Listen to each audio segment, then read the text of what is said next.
So I'm just wondering if it is the last season, is there room, would you return for the fans to appease us in some capacity? I just feel like that's a hard question to answer because nobody's asked me to come back. I can't answer that. All I'll say is that I love my family over there, and so I would never say no to the possibility. But it hasn't presented itself to me.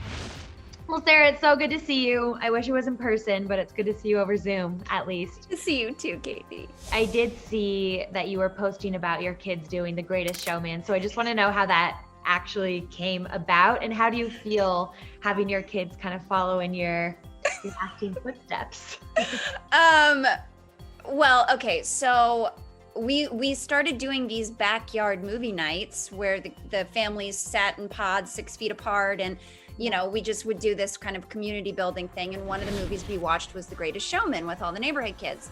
They became completely obsessed and started rehearsing in the yard every evening after dinner. And my son, for weeks, this was for like 3 weeks, this is months ago, for 3 weeks, my son is like, we're doing The Greatest Showman. We're doing it on Halloween. It's going to be a full production, the whole show. And I'm like, okay, great, sure. He's got a lot of dreams, this kid. Like, so. And then the Year Award for doing all of this? Well, look, I have been unemployed since January, and I have so much artistic energy that I needed to put it somewhere. So this was where I got to put it. It like activated me on all cylinders. So it was a gift to me. How are you as a director? Well, I got to, the great thing is that I directed a web series for Grey's Anatomy my final year on the show. And so I got to train that whole season. So when you're working with 7 children between the ages of 4 and 10, they melt after 1 hour. And they're kids. They're not professional actors. They're not like used to being on sets. This is completely new for them. So I had, an hour before everybody fell apart. So I would have to shoot like a 4-page scene in 1 hour with 7 kids. Oh my God. So I used the training that I had working on Grey's to really know what my shot list was going to be, to keep it as simple as possible. And we shot in front of a big green screen. So when I edited it together, I got to put them in all these crazy locations. I can't talk to you without talking a little bit about Grey's Anatomy. Well, this didn't go according to plan. There was sort of big news this week because Ellen Pompeo said this could be the last season. Oh, really? Of Grey's Anatomy. Oh. So I'm just wondering if it is the last season. Is there room, would you return for the fans to appease us in some capacity? I just feel like that's a hard question to answer because nobody's asked me to come back. I can't answer that. All I'll say is that I love my family over there. And so I would never say no to the possibility, but it hasn't presented itself to me. Yeah, you did get a lot of fans excited and feeling nostalgic a few weeks ago. You posted yes, of you and Jesse Williams. I mean, do you think, obviously I know they haven't asked you yet, but is there more Japril story potentially to tell? You are going to have to ask the writers. I don't know. I can't answer any of that. I don't know. Well, do you think that their ending is their real ending? Like, do you think they're, like, baby Harriet deserves justice? I mean, look, I've said this so many times. If it had been up to me, they would have been Endgame. Like if it were up to me, but it's not up to me. Jessica Capshaw said people still think she's on Grey's because now it's streaming and people. Oh yeah. It is the same thing for you. Oh yeah. I have no idea. Oh yeah.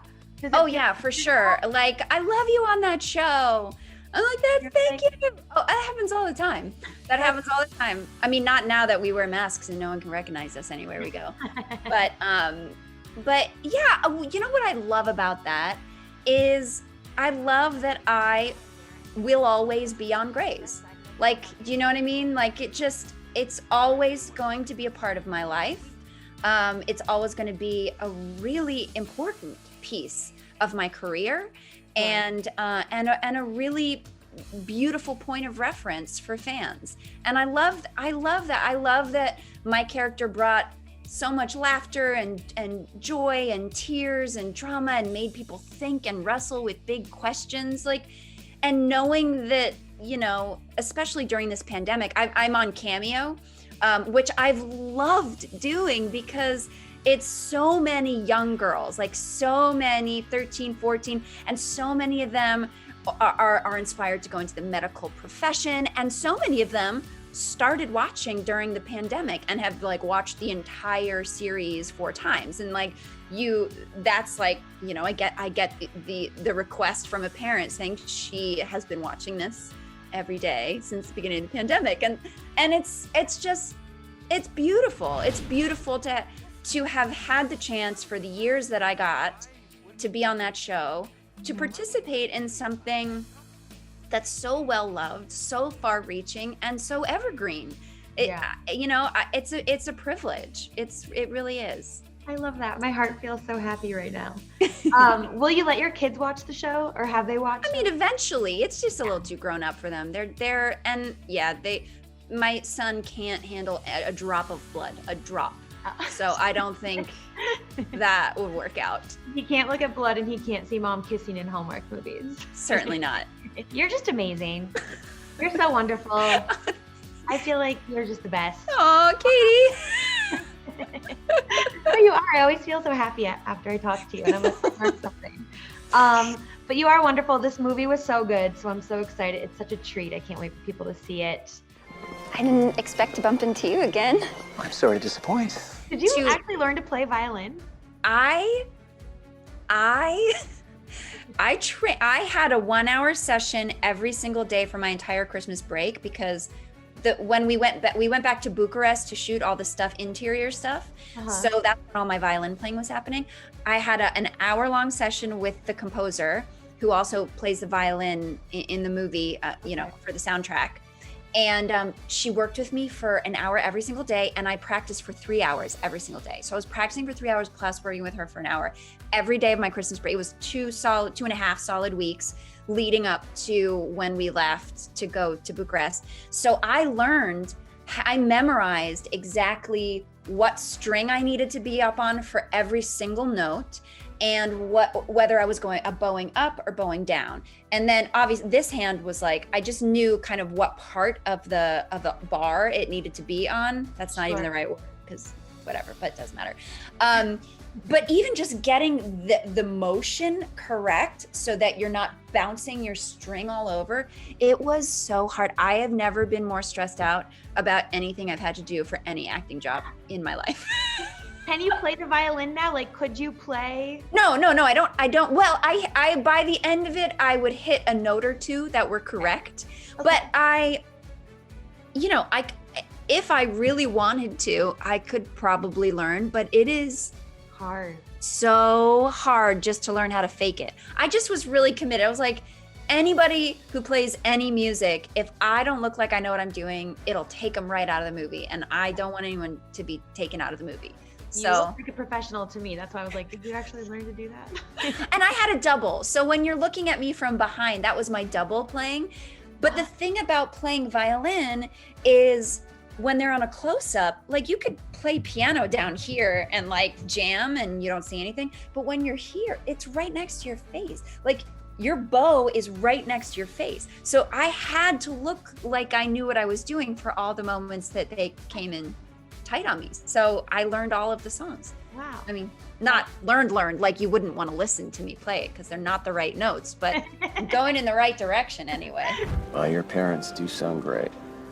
They have this saying that love is learning the song in someone's heart and singing it when they need it most. Well, I like that. I think that's one of the best parts about doing Hallmark movies is now that I've talked to so many different actors who have done these, it's like you actually get to go and have the experience of a lifetime. Like you get to go to these amazing places. You do get to bring your loved ones. The movies are just so joyous and Yes. and magical. Will you watch this movie when it premieres with the family? Like, do the kids get excited to watch these movies? My son is super anti-romance. What? No. Super anti-romance. He's like, if there's any kissing, I'm out. Like, I am not watching it at all. Like, not at all. My daughter has seen both of my Christmas movies that I've done before. So they'll watch. I mean, we'll make him watch, and he'll watch, but he'll be like, ugh.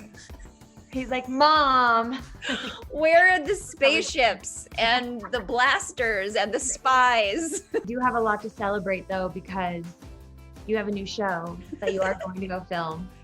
So I want to hear all about it. What is this show? Who do you play? What can Yes. you tease? So it's called Cruel Summer, and it's going to be on Freeform. And so I'm playing a character named Cindy Turner.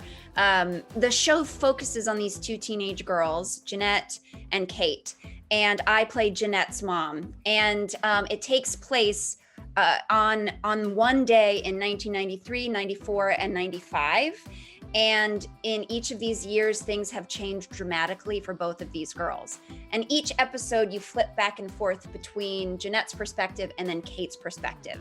And it's a thriller, so you're trying to figure out things shift dramatically and you get that in the first like 5 seconds of the pilot, and you're like, what? Yeah. And so the whole season is trying to unpack all of this stuff, like what happened that led these two girls into these three completely different planes of existence. And all the while you're learning. I mean, it's beautifully written and constructed, because you're diving into family dynamics and coming of age stuff and relational dynamics. And so I play Jeanette's mom, who has a ton of stuff thrown at her as all these things are happening to her daughter.